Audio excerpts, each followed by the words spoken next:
Monasteries were the original business unit of the church. I've done some amusing reading lately.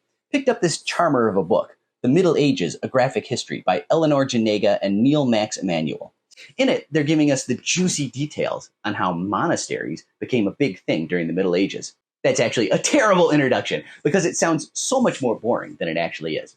But it made me realize monasteries were the original business unit of the church. Like, over here is a monastery where they brew beer. And over there is a mountain and another monastery, and they make wine. It wasn't all booze, but those are the most amusing occupations to me. So this all started because of saints. Saints became big business for the church. Man, you have a big name saint die in your town. Next thing you know, you've got pilgrims coming in with loads of cash. Then miracles start happening, which attracts more pilgrims to come and spend their money in that town. Cha-ching. Do you realize how many people came to Turin to see the Shroud of Turin in the Middle Ages? A veritable Magic Kingdom level of attraction. So people are nuts about these saints, the celebrities of their day.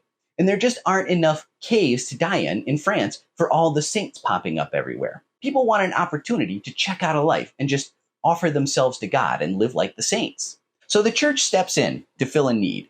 They create monasteries, a place where anyone can go and devote their lives to God. And it turns out to be the best place for rich families to dump their heirs so that they don't have to chop up their fortunes too much. And those rich families would always leave a generous tip when they dumped off their fourth male heir for a life of prayer and devotion. Suddenly, these monasteries had plenty of money to buy more land and expand operations. So as mentioned, they brewed beer or made wine or cheese or whatever. But then it turns out you just have an absolutely free labor force cranking out stuff every day. And then they spend the rest of their time praying or sleeping.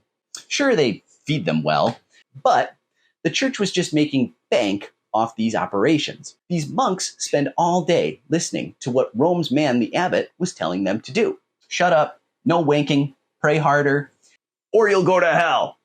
Turns out you get a pretty compliant workforce when they think listening to the boss is what will get them into heaven. Of course, the abbot is kicking a generous portion of what you would call profits upstairs. Rome was getting rich off of people's piety. Can you imagine such a thing? Business was booming.